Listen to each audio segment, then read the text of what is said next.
अच्छा, बचपन से लेके ना बड़े होने तक बहुत से लोग हम सब में से जो है वो इस चीज़ को एक्सपीरियंस कर रहे होंगे कि कमोबेश हम सब एक जैसी बात कर रहे होते हैं, एक जैसी चीज़ सोच रहे होते हैं और वही होती है कि जल्दी से मैं बड़ा हो जाऊं। मसलन आपका दिल करता है कि बस जल्दी से आपके पास साइकिल आ जाए, जल्दी से आपके पास मोटरसाइकिल आ जाए, जल्दी से आप इतने बड़े हो जाएं कि आप घूमने फिरने के लिए दोस्तों के साथ जा सकें, जल्दी से आप इतने बड़े हो जाएं कि आपके पास अपनी नौकरी हो और आपके पास अपनी कमाई के पैसे हो। सो ये जल्दी वाला चक्कर जो है इसमें हमारी फैंटेसी होती है। फैंटेसी क्या होती है कि हम थोड़े इंडिपेंडेंट हो जाएंगे और शायद हम ज़िंदगी को उस तरह से इंजॉय कर लेंगे जिस तरह से अभी हम नहीं कर रहे।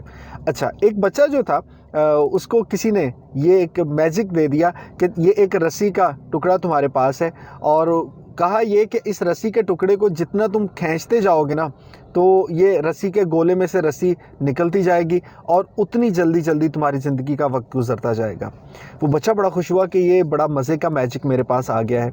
अब उस बच्चे ने एक दिन सोचा कि ये जितनी देर तक मैं छोटा हूँ बहुत सी चीज़ों के लिए मैं दूसरों पर डिपेंडेंट हूँ, मुझे इजाज़त लेनी पड़ती है, मुझे दूसरों से कुछ चीज़ मांगनी पड़ती है, तो कितना अच्छा हो जाए कि मैं कोई काम खुद कर सकूँ।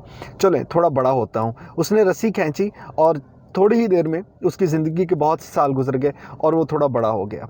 अब कुछ दिन तक उसने वो जो अपना लड़कपन था उसको एंजॉय किया, लेकिन फिर उसको लगा कि नहीं यार, अभी भी बहुत से ऐसे काम हैं जो मज़ा नहीं आ रहा ना ज़िंदगी में, कुछ और ऐसा जो मैं कर सकूं बड़ा इंडिपेंडेंट होके।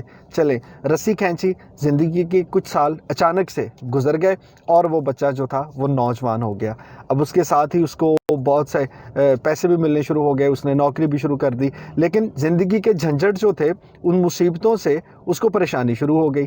अब उसने कहा कि यार लाइफ का ये वाला फेज़ जो है ना इसमें मज़ा नहीं आ रहा। उसने रस्सी को थोड़ा सा और खींचा और जल्दी से कुछ साल और गुजर गए और उसके बाद वो अपनी उम्र के उस हिस्से में पहुंच गया कि जहाँ पे उसकी जवानी ढलना शुरू हो गई। अब उसको महसूस हुआ कि यार इस उम्र में तो काम भी करना पड़ता है और साथ में इतनी थकावट शुरू हो जाती है। अब मुझे लगता है कि मेरे बाल भी सफ़ेद होना शुरू हो गए, मैं बूढ़ा होना शुरू हो गया हूँ। अच्छा, ये फेज़ भी गुजारते हैं, जल्दी से थोड़े बूढ़े हो जाते हैं ताकि आराम करें। उसने रस्सी खींची, उसके कुछ साल जल्दी से गुजरे और वो उस फेज़ में आ गया कि जिसमें वो एक बूढ़ा शख्स था और उसके साथ जुड़ी हुई बहुत सी परेशानियां और बहुत सी बीमारियां, जिसके बाद उसको एहसास हुआ कि दरअसल उसने इस चक्कर में कि अगर मैं अपनी ज़िंदगी के कुछ साल आगे चला जाऊंगा ना तो फिर बड़ा सुकून हो जाएगा, तो इस चक्कर में सारी ज़िंदगी गंवा दी। अब ये कहने को तो एक कहानी है, लेकिन ये कहानी आपकी और मेरी हम सब की है। न जाने क्यों हमें लगता है कि अब थोड़े से बड़े हो जाएंगे ना तो फिर बड़ा मज़ा आएगा। हालांकि वो जो एक वक्त होता है उस वक्त का जो मज़ा है ना वो ही असल चीज़ है। क्योंकि आप अगर अभी 10 साल के हैं तो ज़िंदगी में कभी दोबारा आप 10 साल के नहीं होंगे। अगर आप इस वक्त 20 साल के हैं तो ज़िंदगी में कभी आपके ये 20 साल वाली उम्र दोबारा नहीं आएगी।